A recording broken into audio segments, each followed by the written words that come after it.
40 दिन की थी जब मेरी ज़िंदगी की अजब कहानी की इब्तिदा हुई थी। घर में जहाँ खूब से खूबतर खुशहाली का पौधा तनावर दरख्त बन रहा था, मेरे वजूद की आमद को कुछ वक्ती ख्याल किया जा रहा था। बेशक घर में खुशहाली थी, मगर मेरे नसीब में ना थी। घर के सभी अफराद खुश मिजाज थे, लेकिन मेरे साथ इनका रवैया रोज़ बरोज़ अजीब होता जा रहा था।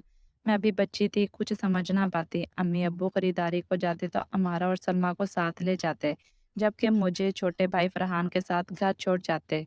मैं समझती कि यही मेरी ड्यूटी है, अपने वालिदैन से कुछ शिकायत ना करती। मुझे नाज बर्दारियों की आदत ही ना डाली गई थी, इसलिए किसी बात पर जिद ना करती थी। एक बार ईद की खरीदारी को मेरे तीनों बहन भाई गए, मगर वालिदैन मुझको साथ ना लेकर गए, क्योंकि घर के तमाम कामों का बोझ मेरे कंधों पर था। वो सब अपनी अपनी पसंद की चीजें लेकर खुश खुश घर वापस आए, मगर मेरे लिए कुछ नहीं था। मेरी आंखों में आंसू आ गए। मेरा ख्याल था कि मुझे गले लगाकर पूछेंगे कि तुम क्यों रो रही हो, मगर उन्होंने ना पूछा। बल्कि अम्मी बोली, रूमी तुम यहाँ खड़ी क्या कर रही हो? हम थक कर आए हैं, हमारे लिए चाय बना कर लाओ। मैं अब खासी सियानी हो चुकी थी। पहली बार एहसास हुआ कि अम्मी अब्बू मुझसे इतना प्यार नहीं करते जितना वो अपने दीगर तीनों बच्चों से करते हैं। अजीब बात यह कि मैं अपने बाप से ज्यादा माँ से डरती थी कि वो मुझको कभी कभी बहुत बुरी तरह डांट देती थी। सबसे बड़ा सितम जो हुआ वो ये कि मुझको स्कूल ना भेजा गया। शुरू में इतना एहसास ना था, जो जो शौर के जीने चढ़ती गई, मेरा सामना तन्हाई के असीब से होने लगा। तब पड़ोसन खाला मुझको पढ़ाने आने लगी, तो भी तन्हाई का भूत दूर ना हुआ। आहिस्ता आहिस्ता ये आसिफ मुझ पर कब्जा जमाने लगे और मेरी शख्सियत खत्म होती गई। अब मुझसे जो करने को कहा जाता, बिना चूं-चुना के करती, कोई सवाल किए बगैर। मैंने बोलना तक छोड़ दिया। लगता था आहिस्ता-आहिस्ता ज़िंदगी से दूर हो रही हूँ। मेरी संजीदगी, मेरी खामोशी का भी किसी ने नोटिस ना लिया। माँ-बाप के होते हुए मैं यतीमों जैसी हो गई थी। वालिदैन की मोहब्बत का मुझको कोई तजुर्बा ना था। तन्हाई की इस कदर आदी हो गई कि घर वाले चले जाते तो भी अपने काम-काज में मशगूल रहती। एक रोज़ जब घर के सब अफराद कहीं गए हुए थे, मैं अकेली थी। दरवाजे पर दस्तक हुई, पड़ोस से खाला आई थी। मैंने इनको कमरे में बैठा दिया, बताया कि अम्मी अब्बू और तीनों बच्चे खरीदारी को बाजार गए हुए हैं और तुमको वो घर के कामकाज के लिए छोड़ गए हैं। कोई बात नहीं खाला, मेरे छोटे बहन भाई बाहर जाने से खुश होते हैं। इनमें और मुझ में कोई फर्क तो नहीं। वो खुश हैं तो मैं खुश हूँ। तब खाला ने ठंडी सांस भरकर कहा, क्या किया जाए, तेरा बाप भी तो न जाने कहाँ चला गया है और माँ तेरी शादी करके दूसरे की हो गई है। इसको इस मर्द के बच्चे तो दिखते हैं, पर तू नहीं। जाने तेरी माँ की ममता को क्या हो गया है। इनकी बात पर मैं हैरत से इनके चेहरे को तकने लगी। पूछा, खाला सच बताओ, क्या अब्बू मेरे हकीकी बाप नहीं है? जो कहना था कह दिया बेटी, बार बार वो बात ना कहलवाओ जो मैं नहीं कहना चाहती। आपने बात मुंह से निकाल ही दी है, तो अब पूरी बात बताएं।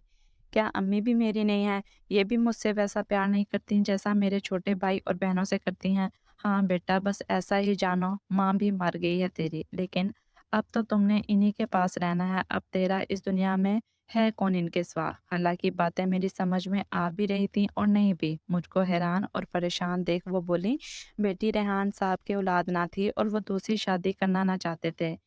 इस वजह से तुझको अपने मज़ारे से ले लिया था। जब औलाद हो गई तो इनको अपने बच्चे प्यारे लगने लगे और तुझको एक जानब कर दिया। यही सच है। सारे मोहल्ले में एक मैं ही इस राज की गवाह हूँ। आज इस वजह से बता दिया कि मैंने तो मर जाना है। तुझको असल हकीकत कोई बताए या ना बताए, शायद मैं भी ना बताती, लेकिन तेरी हालत देखकर दुख होता रहता है और तुम्हारी माँ की तब्दीली पर हैरत।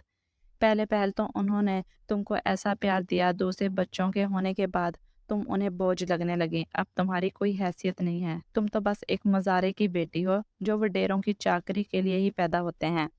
ये सुनते ही मुझ पर क़यामत टूट पड़ी। अब मुझको अम्मी अब्बू के रवैये की समझ आ गई, वरना मेरे नन्हे से दिमाग में ये मामला एक डोर की तरह उलझा हुआ था।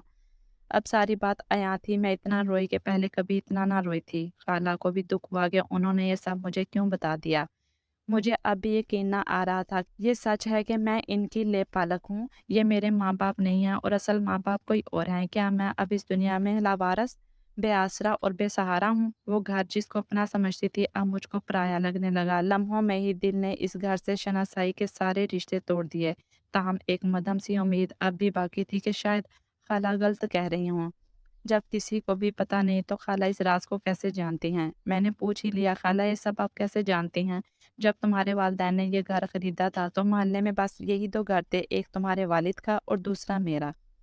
बाकी मोहल्ले के मकानात बाद में रफ्ता रफ्ता तामीर और आबाद हुए, तभी तुम्हारी अम्मी का और मेरा ज़्यादा वक्त साथ गुजरा। हम दोनों तकरीबन सारा दिन ही साथ रहती थीं। खाला ये कहकर उठ गईं, वो तो अपने घर सुकून से चली गईं, मेरी ज़िंदगी का चैन तहस-नहस कर गईं। इनके जाने के बाद ज्यों-ज्यों मैं गौर करती जाती थी, सब बातें समझ में आती जाती थीं कि मुझे इस घर में वो मकाम और अहमियत क्यों नहीं मिलती जो मेरे भाई और दोनों बहनों को हासिल है। माँ क्यों बात पे बात मुझको डाँटती हैं और बाप घर आता है तो मेरी तरफ देखना भी पसंद नहीं करता। अब हर वक्त यही बात मेरे ज़हन में गर्दिश करती कि मेरे माँ-बाप कौन हैं? अब इस घर और घरवालों से मुझे कोई दिलचस्पी ना रही। मैं बिल्कुल खामोश रहने लगी। जो वो कहते करते 3 दिनों मेरी बेबसी देखने के लायक थी। सोचती काश खाला ये सब मुझको ना बताते। इंसान इस वक़्त तक सुकून में रहता है जब तक वो बाखबर नहीं होता। आगाही बेचैनी को जन्म देती है, चुनांचे मेरी आगाही भी मेरे लिए अज़ाब बन गई। मैं हर वक़्त एक अनजानी सी आग में जलती रहती थी।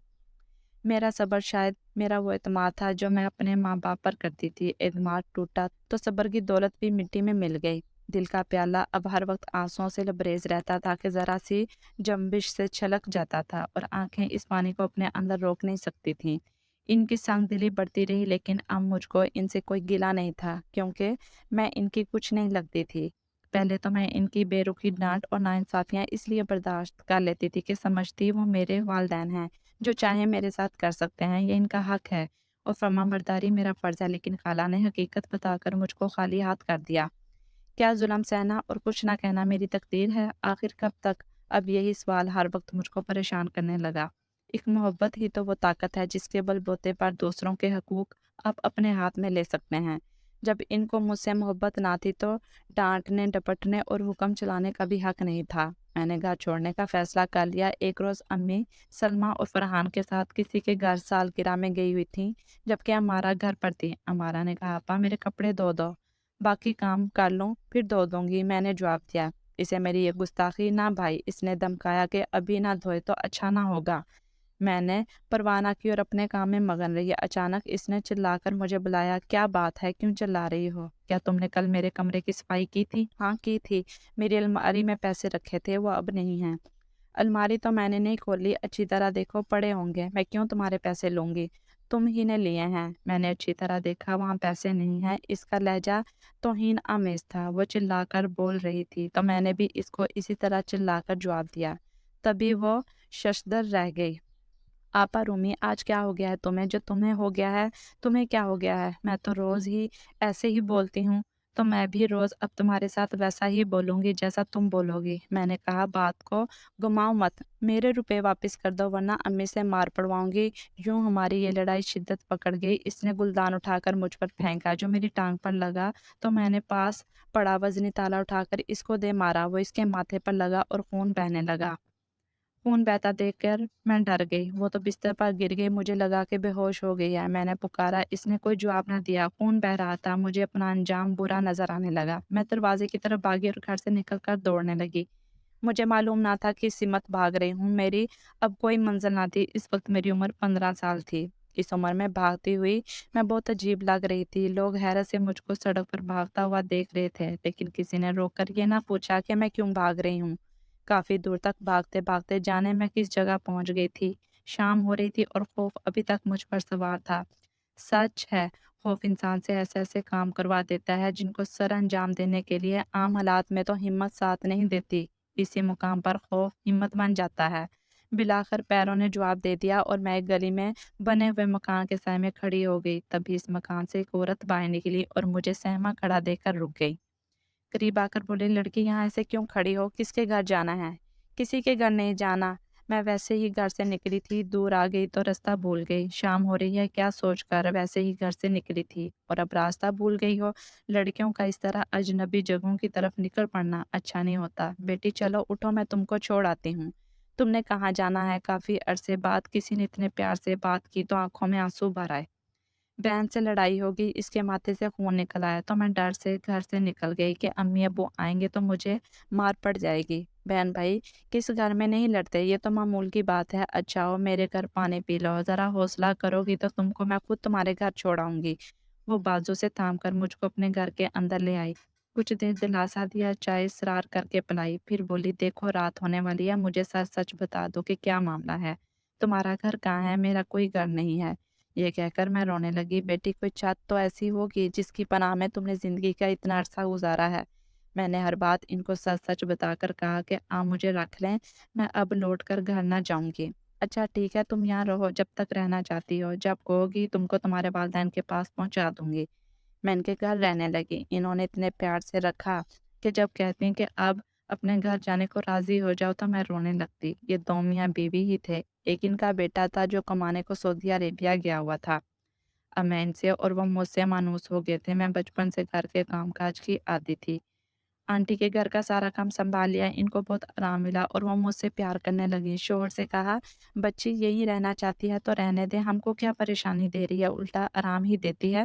میں یہاں بہت سکھی تھی، کوئی ڈر تھا اور نہ خوف۔ البتہ جب وہ اپنے بیٹے کے آنے کی باتیں کرتی میں ڈر جاتی، کیونکہ پہلے لوگوں نے بھی اس وقت تک میرے ساتھ اچھا برتاؤ کیا تھا جب تک ان کی اپنی اولاد نہ آ گئی۔ ان کے ہاں اپنے بچے ہو گئے تو انہوں نے مجھ سے آنکھیں پھیر لی۔ آنٹی قدسیہ اپنے بیٹے کے لیے بہت اداس اور پریشان ہوتی تو ان کی پریشانی دیکھ کر میرا دل چاہتا کہ کاش ان کا بیٹا آ جائے، لیکن خوف اپنی جگہ قائم تھا کہ کہیں وہ نفرت کرنے والا انسان نہ ہو، کہیں وہ ہی مجھ کو گھر سے نہ نکال دے۔ اگر ایسا ہوا تو میں کہاں جاؤں گی، لیکن میرا خیال غلط تھا کہ نواز کی وجہ سے میرا پیار جو آنٹی اور انکل سے ملا تھا چھن جائے گا۔ ایسا نہ ہوا۔ نواز بھی اپنے والدین کی طرح ایک رحم دل اور اچھا انسان تھا۔ وہ میرا خیال رکھتا تھا اور دھیمے لہجے میں احتیاط سے بات کرتا تھا۔ یقیناً یہ اس کے والدین کی تربیت ہی تھی کہ اس میں اتنی حیا تھی۔ پتہ نہیں کب نواز نے مجھے پسند کیا۔ جب آنٹی نے مجھ سے بات کی تو میں حیران رہ گئی۔ میں تو آنٹی کے بیٹے کو دل میں بسانے کا سوچ بھی نہیں سکتی تھی۔ مجھے آنٹی نے بہت سمجھایا کہ اپنے والدین کا پتہ بتا دو، جنہوں نے تم کو پالا پوسا بڑا کیا ہے۔ آخر میں نے پتہ بتا ہی دیا۔ دونوں میرے والدین سے ملے، جو باتیں انہوں نے آپس میں کی وہ تو میں نہ سن سکی۔ بہرحال وہ خوش لوٹے اور کہا کہ اللہ تعالیٰ نے ہماری اچھی نیت کا صلہ ہم کو دے دیا ہے۔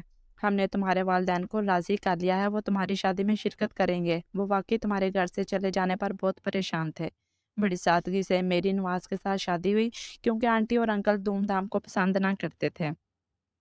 امی ابو بھی آئے، انہوں نے مجھے گلے لگایا، میں نے ان کو اور انہوں نے مجھے معاف کر دیا۔ واقعی دنیا میں اچھے لوگوں کی کمی نہیں ہے اور یہ دنیا انہی کے دم سے قائم ہے۔